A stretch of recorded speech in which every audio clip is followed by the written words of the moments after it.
Welcome to the Embracing Brokenness podcast, where our goal is to engage with all of those willing to venture deeper into their transformational journey with Christ.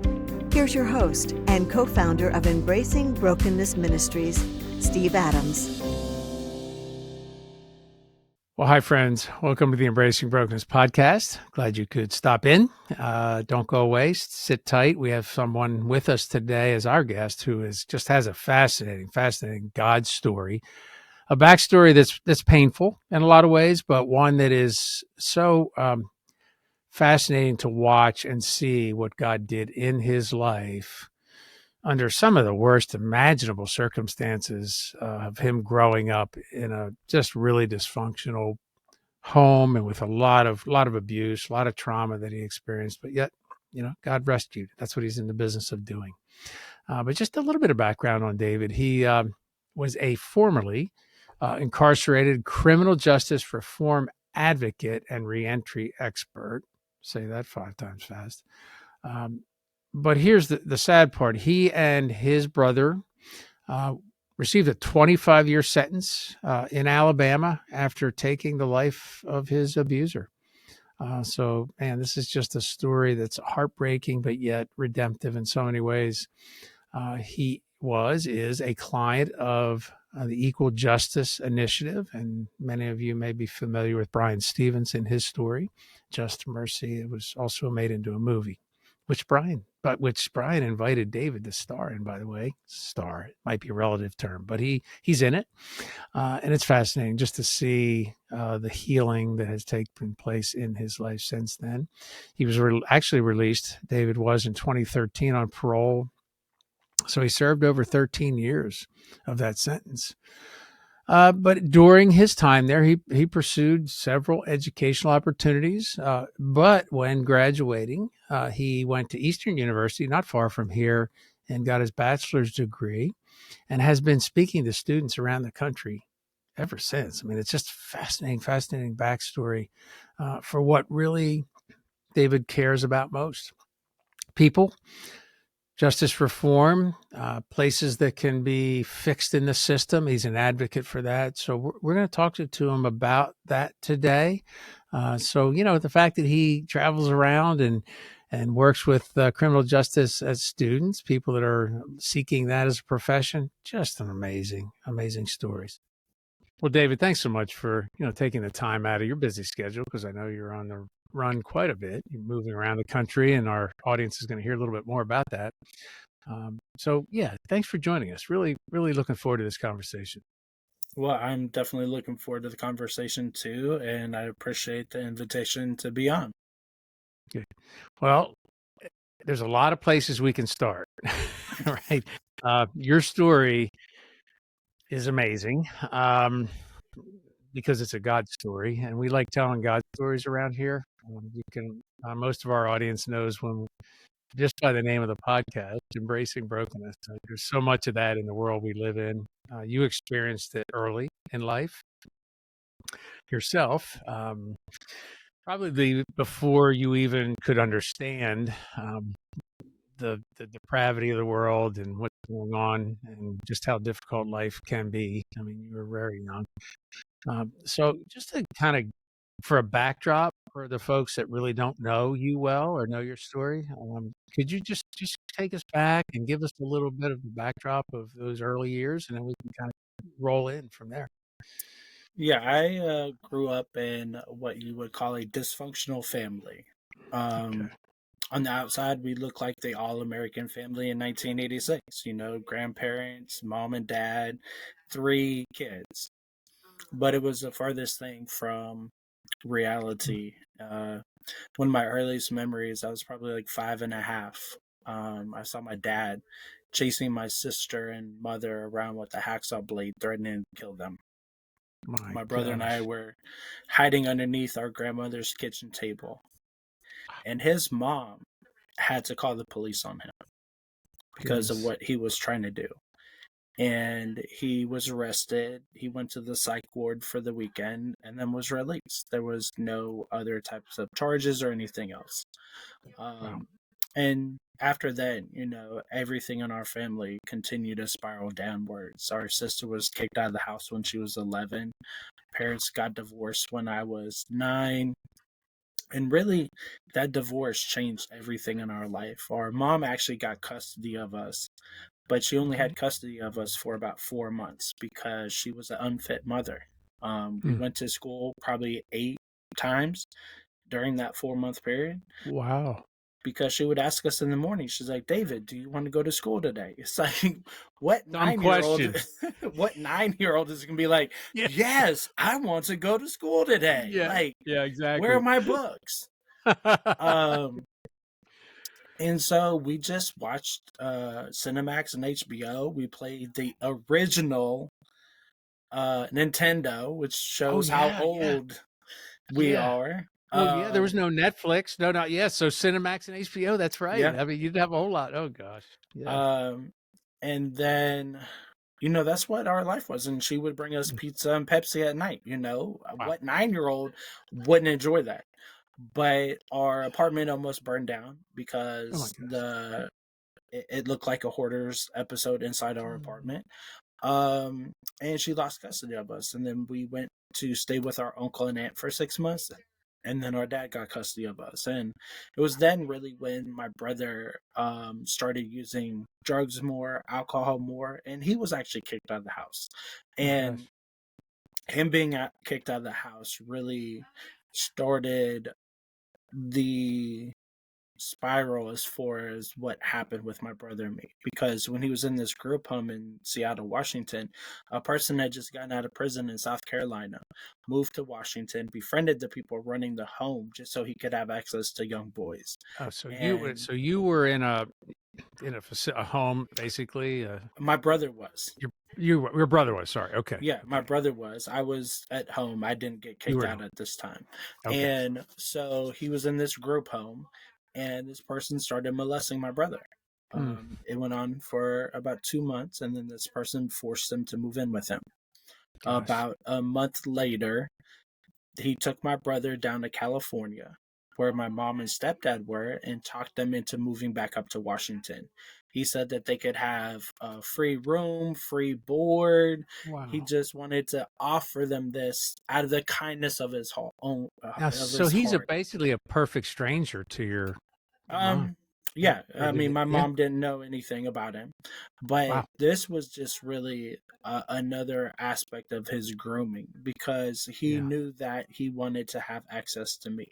And the only way to have access to me would be if my mom was up there. And Gosh. so, January 1st, 1991, the first time I had seen my mom in 2 years, it was good for about the first 2 or 3 hours. Okay. And then this Yeah. person's like, "Hey, let's go play hide and go seek." And so, playing hide and go seek, he found me and he started molesting me.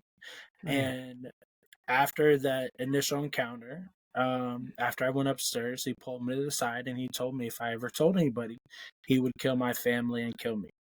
My gosh. So you're here. You are, 11 and years you're old. yeah, and you're trying to sort all this out in your mind. Never exposed anything like this before. I'm assuming No. up to this point, right? Your world's upside down. You have this strange person who's pursuing. Like, what is like? How do you at that age? Like, what do you even do with that? What? Um, it was something that wasn't talked about in school. So it's not Okay, like, okay, hey, I need to go tell somebody about this. And then the fear that is now in me overtakes me, because it's now sure. like I can't tell anybody. Right. So it was really then that I created these masks. In psychology, it talks about disassociation. Yes. So I had one mask when I was at church. I had one mask when I was at school. I had one mask when I was on the football field. So Okay. for 8 years, I had these different masks that I was constantly putting on because no one could know what was going on. No one could know the abuse that my brother and I had been enduring, and I didn't know who I was for that 8 year period, Oh, 8 year period, and I mean, thinking about like church too. sure. I Sure. went to church. I read the Bible. I was there Sunday morning, Sunday night, youth Okay. group, everything like that. But I still struggled with how could a loving God allow this to happen to me? Sure. And, Sure. that was a constant struggle. And towards the end of the abuse, my brother and I made an irrational decision to take this person's life. Wow. Um, I was 19, my brother was 22. Oh my And it took goodness. him 4 months to find the body and to arrest us. And that 4 months, once the murder happened, we felt like we were finally free. But we weren't, because we had created another prison, this prison now that we Yeah. couldn't tell anybody about the murder. Because if we Yeah. tell somebody about the murder, we're going to go to jail for a long time. Yes. Yes. So that period of time was all about drugs and alcohol. My mentality, my motto was sex, drugs, and rock and roll. Because Oh, I remember. Yeah. Yeah. here I am 19 years old, and I'm Mm. finally free. I can live and do things I wanted to. Because before, I had this thumb over me telling me what I could do when I could do it. I didn't even have any friends. My brother and I went to work, and work was like this escape. Yeah. I Yeah. was leaving this prison that I was imprisoned every day in, but now I was able to experience some sort of reality of what life is, and I vicariously live through my customers. I vicariously live Okay. through the other waiters and waitresses, because they were actually experiencing life. And it's a Yeah. thing that I wished I could do. Yeah. So you must have. This had to be. So you're talking about 8 years this went on, right? Prior to the murder that Yeah. took place. You got. So you're dealing with this as a youngster. First of all, now really in formidable years. You're in your teen years. I mean, it's highly impressionable. And as we all know, by most of the trauma in our life, most of the wounds we take before the age of 12. And here you are at what, 9? So this has really landed on your identity. I mean, you're now completely confused. And I'm assuming the threats went on. If you expose this guy, something would happen to you personally. And right. It wasn't just the threats too. I mean, as we got older, it was physical violence. He was Yeah. beating the crap out of us every day. He had actually Wow. tried to kill us a couple times. My Um, goodness. he would stand outside the restaurant that my brother and I worked at, Shoney's in Jasper, Alabama, just to see what we were doing. If we were Wow. flirting with the waitress, or if we were flirting with the customer, when we got home, we got that crap beat out of us. So Wow. we had to not only like watch what we were doing, but we always had to like look at the window to see if he was standing out there. And it was very like, I mean, it's unreal to think that he went to the extent that he did just to see what we were doing, just to monitor what we were doing. Yeah. I could only imagine what it would be like now with cell phones, Oh and gosh. Yeah. how Yeah. he would monitor us if we had a cell phone. He probably wouldn't have Sure. allowed us to have a cell phone. So, Yeah. I mean, just Yeah. thinking about the monitoring that can be done that way, just the extent that he would have gone to see what we're doing at all times. So here you are in a situation where, you're you're free, but you're not free. I mean, you are you're constantly being monitored. It's as if you have a shadow, a darkness that's just hanging over your world. Did you have a sense, like, was there a point in time earlier? You mentioned church, but did you have a relationship with Jesus at this point in your life, to, to run to, or was that just, tell us about that? I mean, I would say I I didn't really have a relationship with Jesus at that point. I mean, I Okay. knew about him, but it's kind of like, you can say I know Michael B. Jordan, but I don't know Michael B. Jordan, Yep. or that I know uh a president or this or that. You don't really know them, but you know of them. And so that's Correct. kind of how I would define my relationship at that point. It wasn't until later on where I was in a place to really cry out to God. And Mm. really, when that was after I was arrested. So I was arrested October 29th, 1999. It was a Friday Wow. night at 9 p.m. Wow. I was taken in for some questioning about the disappearance of this individual. And I had just turned 20, 24 days previously. So here Oh I am, gosh. 20 years old, going into jail, talking about what had happened to my brother and me, talking about taking this person's life. And then at 1:30 a.m., I'm arrested and booked into the county jail on a murder charge. Wow. Now, in Jasper, Alabama. If you know anything about the dirty South, yeah, they love to give out the death penalty. They love to give out life without parole sentences, things like that. Here I am this weekend just crying myself to sleep because I'm thinking I'm going to get the death penalty. I'm thinking I'm going to get life without parole. And here, my life is supposed to just be beginning, you know?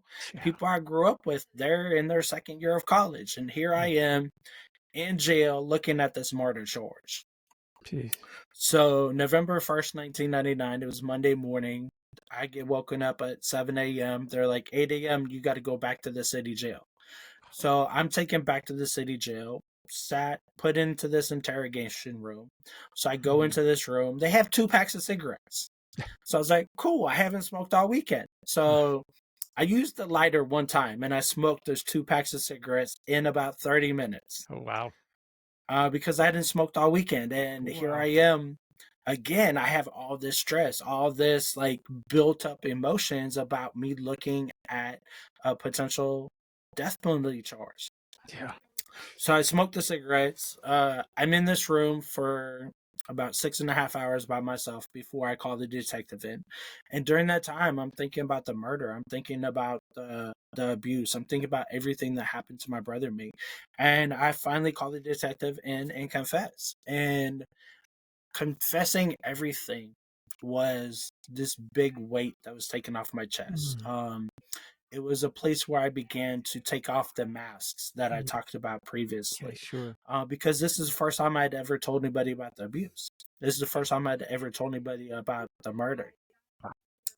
And so that was a powerful experience, you know. And then I get handcuffs in front of me, shackles, walk down this tiny set of stairs to the detective's cop car. We're headed back to the county jail.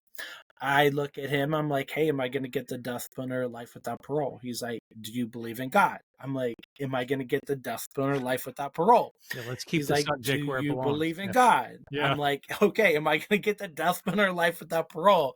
And he's like, do you believe in God? I was like, yes, I believe in God. He's like, you need to seek him now. So when I got back to the county jail, I asked for a Bible. And so they gave me a little New Testament Bible. Now, most people, when they start reading the New Testament, would go to Matthew, John, or Romans. Right. I went to Revelations. I went to the end of the book. I've read this before, so it's like, let's do this. And as I'm reading, I get to Revelations 3:20 that says, behold, I stand at the door and knock. If anyone opens the door and allows me to come in, I will come in and sup with him. And immediately I just cried out to God. I'm like, I don't know what's going to happen, but I know I need you. Instantaneously, this peace and joy came over me. Wow. Here I am in my little 6x9 cell, just singing, dancing, singing songs like Our God's an Awesome God, Step by Step, just going old school worship songs that I was singing in youth group, you know. Like Paul and Silas, right? Or, we're just praising the Lord in some way, right? Oh, no doubt, you That's know. wild. And I mean, one of the verses that really stuck to me when I was there and reading this New Testament and Psalms Bible was Psalms 30, verse 11, where it talks about that God will take our sackcloth and gird us with gladness, and he'll turn our mourning into dancing, you know. And that's what he was doing, you know. Here I am in a place that I should not be dancing, in a place I should not be praising God, right? Because I still didn't know what I was looking at. I didn't know if they were going to give me a capital murder and give me the death penalty. But here I am just praising and worshiping God in my 6x9 cell. Wow. That is absolutely wow. So if you didn't know before, you knew then. It was like this transformational moment in your life, and it's just in the nick of time, as Jesus always does, showing up for you in that way.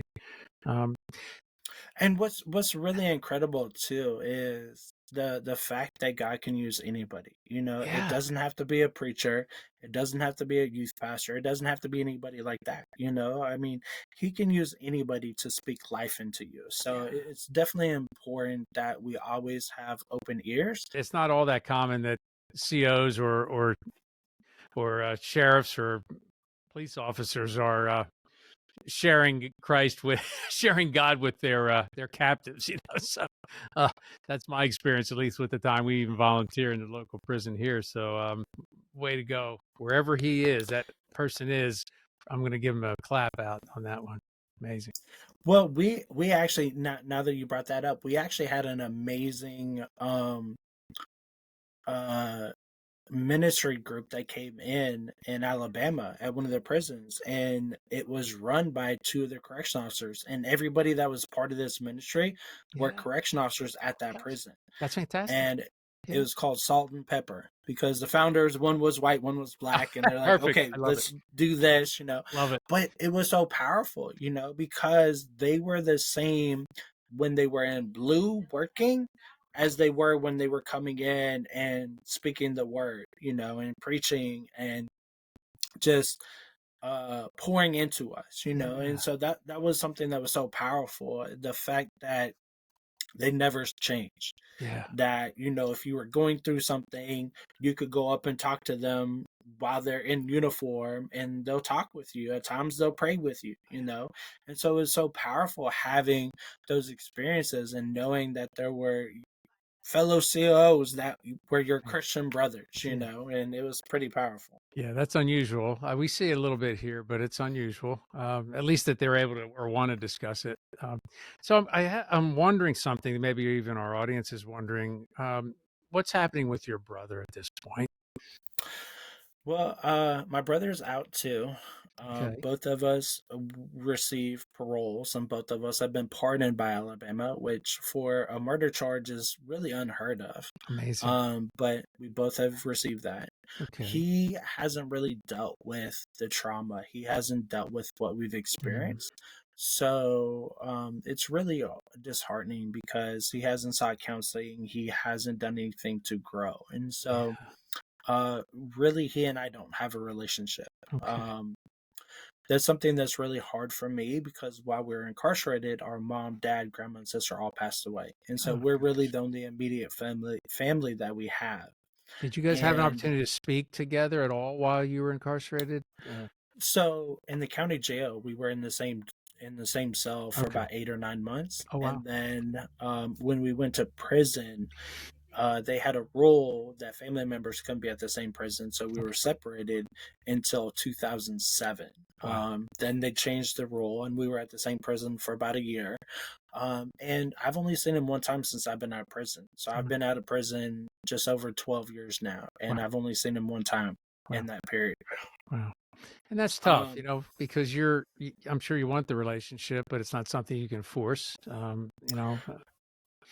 Definitely so, and I already know that if I try to force it, it's going to push him further away. Sure, So I'll reach out, do different things like that, but I'm not trying to be overbearing sure. or also telling him what he needs to do because that's not going to be beneficial to. Yeah, And so I just pray and hope that at some point, he yeah, begins to seek a counselor and talk about what we've experienced. yeah. Because that's one of the things that's been so beneficial for me is having those spaces where I can talk about the experiences. Sure. Even now I still seek counseling, Yeah, and am talking about the different things. Because really when you heal from trauma, it's not one thing, it's not something that is like, oh, 6 months, you'll be great. oh yeah, I always tell people, it's going to be a lifelong journey, yeah. um, because of the things that have experienced. And then it's like an onion, there's so Mm, many different layers to the experiences and what it's done to you and the way that you think about certain individuals or things or times in your life. So it's a lifelong process to work through. yeah, yeah. Thanks for sharing that. I know it's hard, especially when you have a brother that you went through so much with, the abuse at the same time, the incarceration. Um, Audience listeners, be praying for David's brother. Um, I don't want to skip over something you said, which was pretty important. I'm sure it was really hard for you while you guys were incarcerated. You lost your mom, right? You said, and other significant people in your life. Yeah, it was really hard, you know. I think our losing our mom was the hardest Mm. because she was the closest one to us in certain ways, and we know that she would have done the most for us. Yeah, She would have been fighting for us all the way. And really her passing was something that really took a side and was really not prepared. It was unexpected. She was yeah, 46 years old and died yeah, of a massive heart attack. yeah. Um, but what she wanted us to do is she wanted us to write her a letter. So we wrote her a 30-page letter, front and back, Wow, about the abuse when it started with my brother to the night of the murder. wow, And we sent it to her. It took like eight stamps to mail wow. because it was so heavy. And we probably sent the letter in February or March. And we didn't get anything back until August. Mm. And when we got the letter, I couldn't even comprehend what was written on the outside because it was chicken scratch. Okay. And it was my stepdad had written the envelope. And I opened up the letter, and there's a small little note from my stepdad that said, while your mom was writing this, she died of a massive heart attack. Holy cow. And Wow. she had just turned 46 on June 17th, and she died on July 15th. Wow. And here it is, you know, getting this letter. She had finished my letter, and she was halfway through my brother's letter. Mm. And so just reading that letter and reading about her being proud of me and my brother getting our GEDs in the county jail, Yeah. and that we were taking advantage of our time Mm. really meant a lot. Yeah. But then it was also the thought process of, did I cause my mom to die by writing this letter? I was wondering if you felt that way. Yeah. Yeah. And so for about a year and a half, I blamed myself for her dying Wow. because I kept saying, what would have happened if I didn't write that letter? Maybe she would still be here. And then I had to get to the place where I was like, okay, this was her time to go. Yeah. And I will see her in heaven. Yeah. Yeah. Yeah. And the good news that you knew was that she was saved, she was a believer, and that you'll have a different kind of reunion. And times in our life like this is a great time to remind everybody of the unpredictability of the life that we're living. David, what you described kind of drives me to the gospel and how important it is for people who are on the fence and that are sitting here going, it's not for me right now. I'm too busy living my own life the way that I want to live it. Right. And man, I'm sure look, you're speaking around colleges and universities around the country. You're speaking to young people in the criminal justice realm. We'll get into that a little bit. But I am sure, that that's an attitude. I know it was my attitude when I was younger. Hey, live and let live, whatever. Although I did believe in Jesus at a young age, many of my friends didn't. We didn't have, there was no cares that we didn't have. That wasn't an issue. But at 46, here's a perfect reminder that if you're sitting on the fence, you need to get to know the Jesus we know. Don't they? But I will tell you something that's amazing is the amount of people that come up to me afterwards, and Yeah. when I'm speaking universities, that are just blown away about me being in a secular university and talking so Yeah. openly about my faith, Yeah. talking about the impact that God has had on my life, Yeah. and that I wouldn't be where I am today without him. Yeah. One of the moments I'll never forget was there was a girl at Auburn University. I think she was like a junior. And she came up to me crying. And I was thinking that, something about the sexual abuse or the trauma had gotten to her. Right. But she's like, thank you for coming and speak. I've never heard somebody at Auburn speak so openly about their faith, and that's why I'm crying. And I'm just like, Wow. what? Wow. And that's something that's so powerful, just Yeah. seeing these young people, and Yeah. having that unwavering faith, and just being bold about it too, and Yeah. just, wanting to come up and comment and just talk about the grace that I've been shown, and the way that God Yeah. has taken me out of the miry pit, cleaned me off, and put me on that solid rock. Yeah. And, that was one of the first questions I think I had for you when we sat down, broke bread together with Colleen. It was like, how is this, your faith? How do you even talk about it? And it's like, well, I do, and And I mean, I've never had any professor or any school tell me I can't talk about God. wow. I did have one professor at the University of Texas, Arlington. She asked me, she's like, hey, I have a question because this department wanted to know, are you going to preach, or are you just going to talk about your faith and everything? I was like, you're not a Christian university, so I'm not going to preach, Yeah. but I am going to talk about my faith, Yeah. and talk about different things like that. And they're like, oh, okay, that's good. Uh, but I mean, if somebody tells me that I can't talk about God, I'm not going to go, because Yeah. I don't have. If you take God away from me, I'm where my brother is. Yeah. That's a great point. Um, so going back just to even the point in which you're struggling, like blaming yourself for your mom's death, clearly you understood what forgiveness looks like, because until we can forgive ourselves sometimes for things that maybe we intentionally did, let alone things that happened out of our control. How did you cope with that? I mean, behind bars, it had to be, I think you furthered your education, right? You're in there for how long? You were behind for So I served 13 and a half 10? years of a 25-year Okay. sentence. And really, I mean, getting through that emotional roller coaster around my mom, Yeah. it was a struggle. It was like a give or take, because Yeah. sometimes I'd be like, okay, it wasn't my fault, and then other times I'm like, wait, that letter did it. That Yeah. letter was that, like, little feather that needed to fall on the camel's back to Yeah, I break get it. it. Yeah. And so, I mean, just getting to that point where I could no longer blame myself was Yeah. so powerful and so freeing. And when I think about the other losses, my dad, my grandma, my sister, there wasn't that same weight, Yeah. and there wasn't blame. Okay.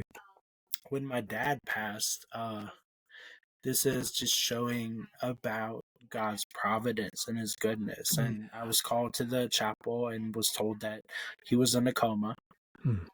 And he had been dealing with cancer since I was like 11 years old. So Okay. it's something that he passed away when I was 30. So this was something that he had dealt with for 18 or 19 years, cancer and Wow. other medical issues. And so I go back to the dorm.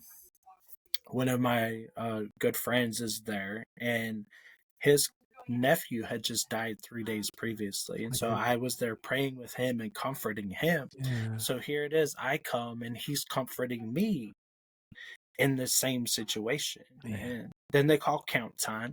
Yep. And at count time in Alabama, you have to sit on your bed, your bunk, while Okay. they come in and count you. Yeah. And so I'm sitting there, I'm praying, and I open my Bible, and it pops open to the story of David and Bathsheba.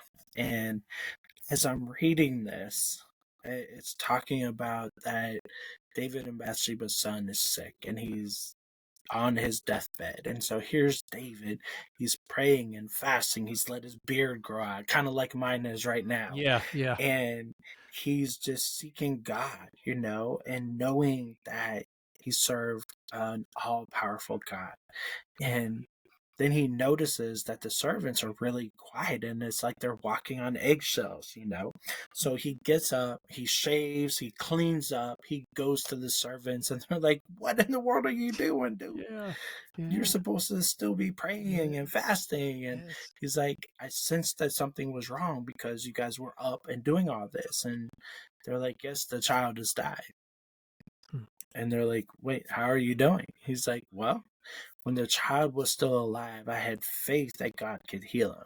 Yeah. But now that the child has passed away, I know that I'll see him again. He can't come back here." And that provided so much hope for me Oh, that's and great. so much encouragement, knowing that, yes, God could heal my dad, but if he didn't, I'd see him again. Yeah. And, I mean, that's the thing that's so amazing about God is that he'll send somebody to you with a word. He'll send you to a particular passage. He'll play a certain song to just give you that comfort. Yeah. He is our everything, and when we're going through things, he will send us that word or Yeah. that song to give us comfort, Yeah. to help us through. It talks about 2 Corinthians 5, 1, or 2 Corinthians 1, 3, and 4, where it says, "God is a God of all comforts and tender Yes. mercies, and he comforts us so we can comfort others," and Yes. that's what we get to do. When we go through different things in life, God comforts us and brings us through. And then he allows us to use that testimony to help somebody else. Well, that's a great segue because that's exactly what you're doing. Um, what occurred inside those prison walls that kind of motivated you to get more educated on certain subjects, to kind of want to be an advocate for folks who are, I mean, sometimes even wrongfully incarcerated, and that happens a lot. Like, tell us about this journey to even where you've gotten to today, because I really want to give you a chance to share more about that because there's so much there. Well, I mean, I began my education in the county jail where I received my GED. Okay. And then when I went to prison, my mentality was I was going to do the time instead of letting the time do me. Good. So anything that they offered for me to better my education and to improve myself, I was going to do. So I got a drafting trade. I was able to get a master's in theology through an unaccredited school. Right. I did hospice work. I was a GED tutor. I did all these different things Wow. to not only benefit myself but also help others. Sure. Um, Really, the work that I'm doing now, I would have never guessed or thought that I would be Okay. involved with it, Yeah. because the last couple years that I served, I had written up a business plan to open up a home for kids and teens to get them off the streets. And when I got out of prison and headed to Eastern University, where I graduated in 2017, Right. that was my goal. That was my main objective. But while I was there, things shifted and I changed my major from just a social work major to individualized major that had Okay. urban studies, criminal justice, and social work. And it's Gotcha. really the combination of that social work and criminal justice that led me into the work that I'm doing now, which is around reentry. It's Okay. around policy work. I do stuff around people who have committed sexual offenses. People Mm-hmm. are always like, Yeah. what did you Yeah. just Right. say? Can you say Right. that again? Wait, yeah, not really. Um, Yeah. and I believe that, criminal justice reform is for everybody. Okay. We read in the Bible that there's only one unforgivable sin, and that's blasphemy of the Holy Spirit. Correct. So, I mean, we can't say, okay, I'm not going to look at you or I'm going to judge you because you've committed this, when God doesn't even say that. Yeah. And that's a great way to help people understand just what forgiveness looks like. We're talking about forgiveness here earlier. For you to be even willing to work in that arena where the areas that were perpetrated upon you, says volumes about who Jesus is, who the Holy Spirit is, who God is in our lives.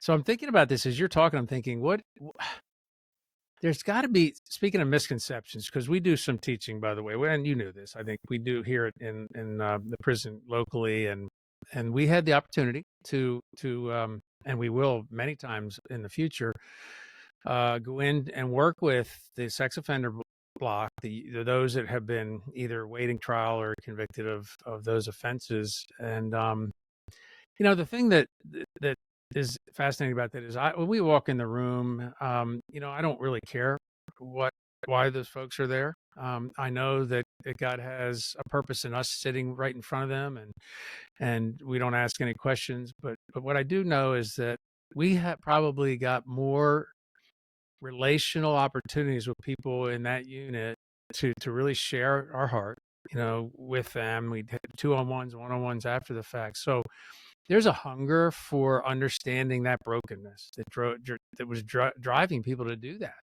and you were on the other end of it to be able to even go back and address those issues.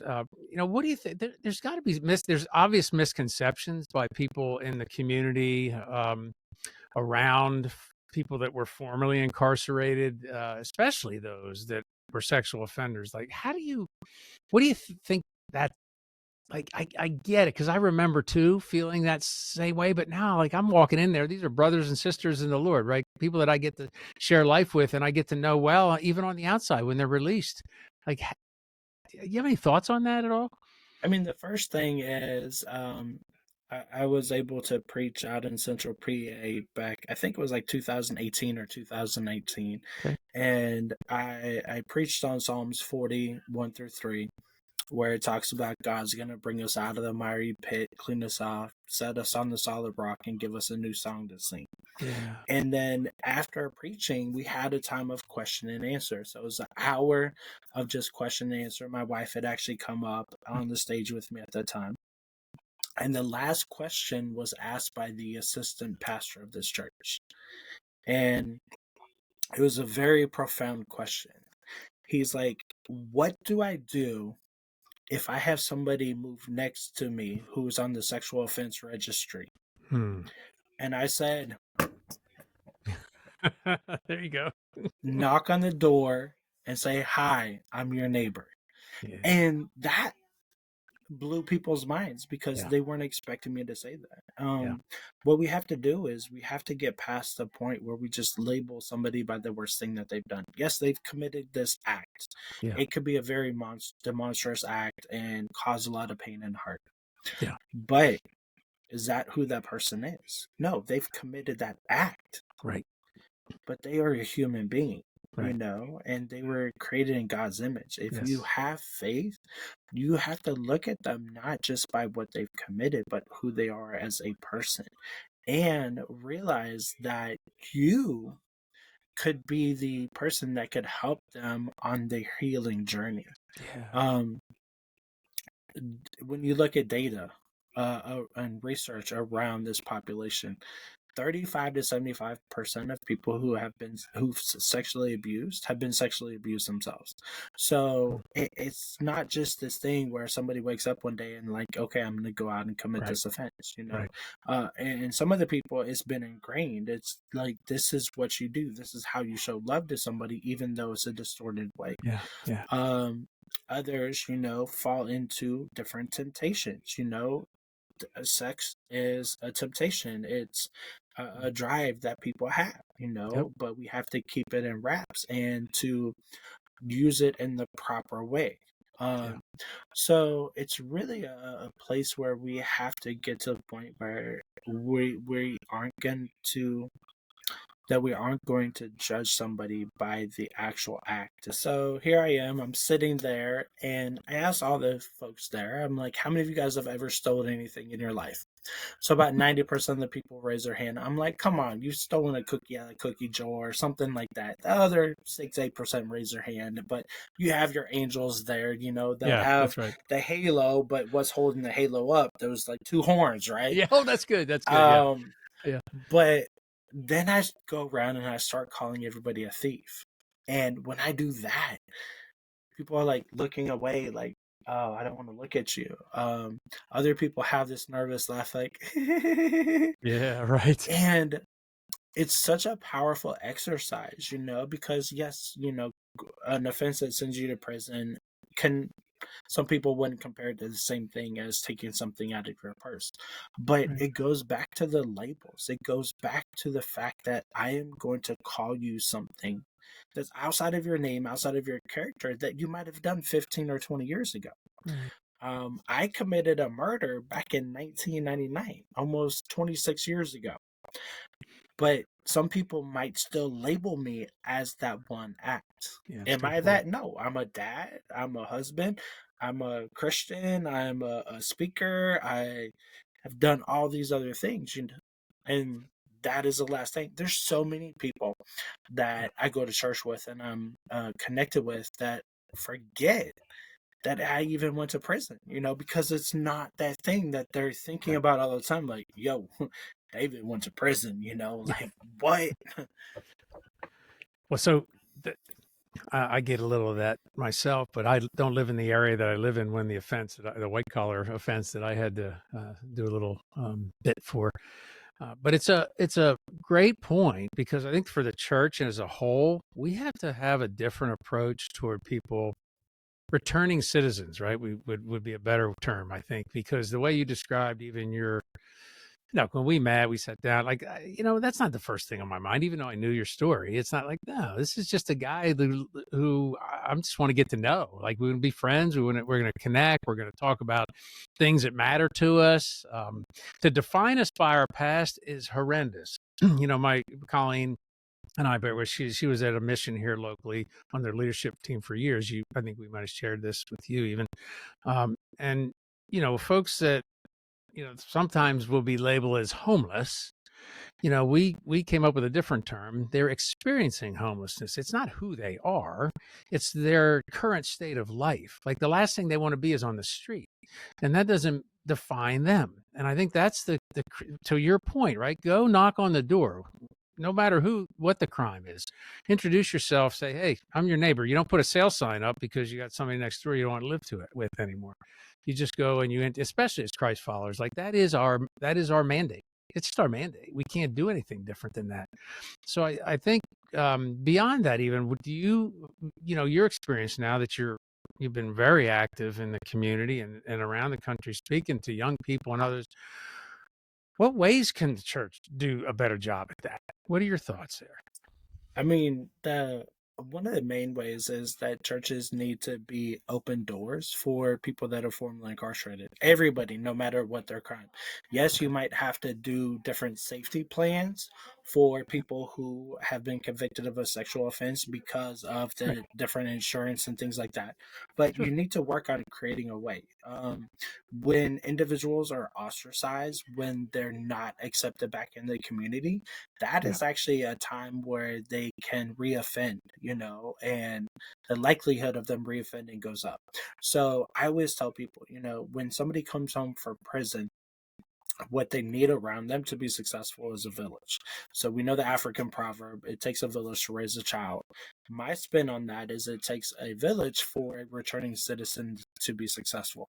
So it's the person's family, it's the community, it's employers, it's landlords, but it's also a place of faith because so many people in prison have made it through because of their faith, because of that reliance on God. And how are they going to believe in a God that would turn them down after they've gotten out of prison and went to this church that had a prison ministry that was so robust and poured into them? Now they're being denied access to this church that meant so much to them. So we can't do that. Another thing is I would love more churches to get involved with not just prison ministry, but reentry, helping reentry organizations, or um, going ahead and creating backpacks for reentrance, different ways that they can pour into these men and women who are coming home so they can say, okay, we love you, we're here for you, here are these things. I mean, Matthew 25:34 through 40 talks about, like, when I was sick, you came to me. When When I was hungry, you fed me. When I was thirsty, you gave me something to drink. When I was in prison, you came. So we need to do that. We need to have that same type of love and work towards this population, and those were the sheep that Jesus said, you're doing all of this stuff. You did it to the least of these, you did it to me. We don't want a church to be like the goats who are turned away because they didn't do it to the least of them. Um, so there's a lot that you said there. I think for us as a body of Christ, we can learn a lesson. Thank you for that, because welcoming in the church means that maybe we should just have a whole road dedicated to broken people. Oh no, wait, that would be the whole church. There's no roads. It's the entire church. So just because our sins might look a little less ugly than somebody else's doesn't mean we shouldn't open our heart to everyone who needs the help that you're talking about. So I want to. All right, so this is kind of interesting. I want to introduce the fact to our audience that you had a little bit of a hand in this, didn't you? I didn't really have a hand in the book. Okay, I and did for have our a audience who, hand in the yeah, movie. Just Mercy, I'm holding up, guys. It's Brian Stevenson's story, but go ahead, tell us a little bit about it. I know. Go ahead. Yeah, so I'm a client of Brian Stevenson. He helped both my brother and me with parole and pardon. Okay. So August of 2018, I get a call from Brian, and he's like, "Hey, I got a cool opportunity for you." I was like, "Okay." I'm thinking I'm going to do a speaking engagement with him, Right. and he's like, "Hey, do you want to be in a movie?" I'm thinking, "Why do you have to even ask that question?" It's like movie star David it's like, Garlock, by the way, come folks. on. And then he told me about it, and Brian is always about changing the narrative, and so Mm-hmm. there were 4 roles in the movie of 4 incarcerated people, and he wanted 4 of his clients to play these roles because we actually had the lived experience of being in prison. So I was one of the 4 chosen. What was really crazy about it is I was the only one that actually served my time in Alabama. So the other 3 guys served time in Florida, Arkansas, and Louisiana. So they had never put on an Alabama Department of Corrections uniform before. So this was kind of surreal when we were on set putting this uniform back on. Wow. Another amazing aspect of Brian and changing the narrative is when we were on set, all 4 of us have lines in the movie, but each one of us got to share our own story for 18 to 20 minutes. So the 3 lines I have in the movie are actually parts of my own story, which was incredible. Wow.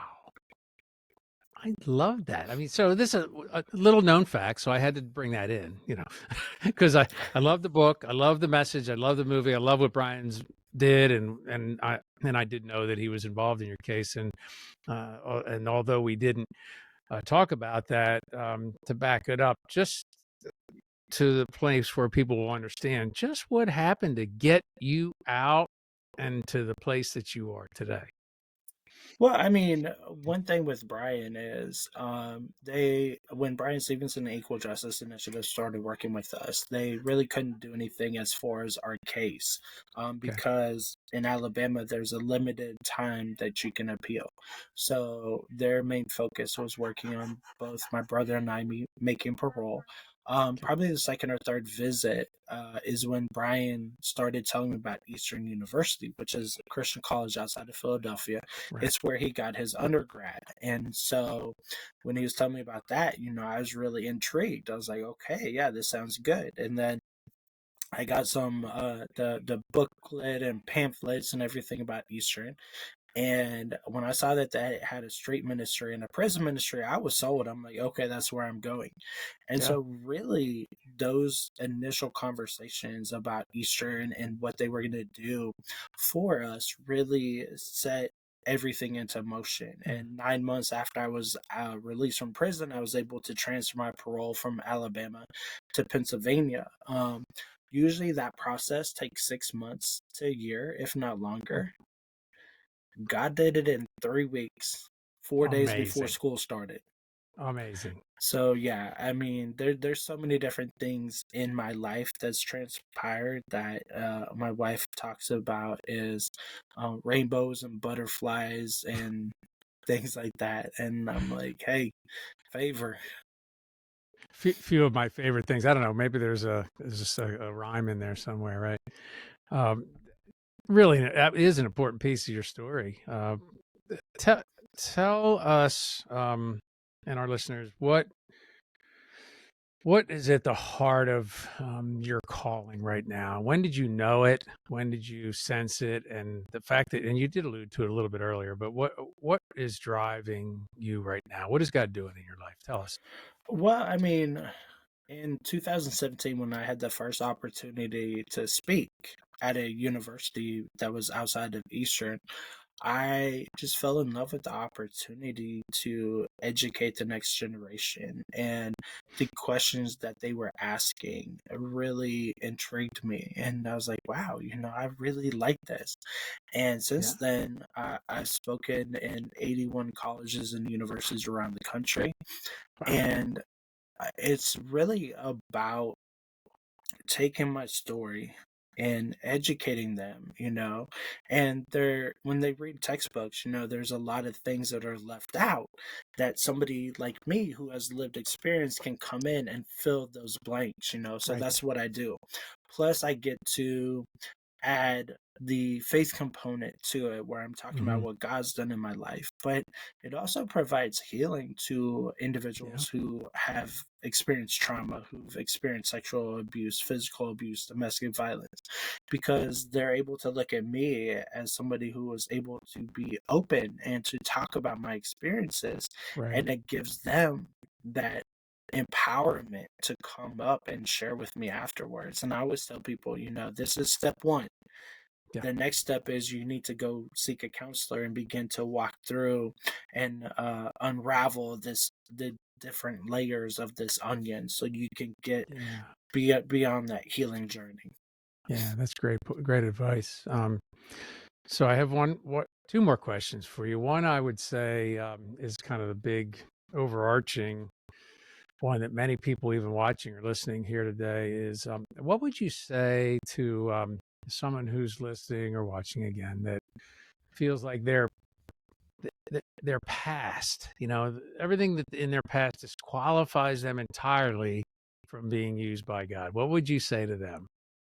Your past does not define you, but it educates you. What defines you is what you do today and what you do tomorrow. Mm. If you feel like you are um, somebody who can't be used because of your past, open up the Bible. Yeah. Genesis, Exodus, Leviticus, Numbers, Deuteronomy were all written by a murderer. There you go. God used him. King Amen. David committed rape and he committed murder, accessory to murder. God used him in a mighty way. I think Paul even wrote that he was a man after God's own heart. Yes, he Okay. was. You have numerous other people throughout the Bible who were arrested or who did things. I mean, Peter denied Jesus, Yeah. but God Yeah. still used him. And that's what's so powerful about our God. It doesn't matter what we've done. God can clean us up. God will forgive us and he will still use us. Amen. Amen. That We is get in our so. way so much. Yeah. But when God has a call and a purpose on your life, he's going to bring it about.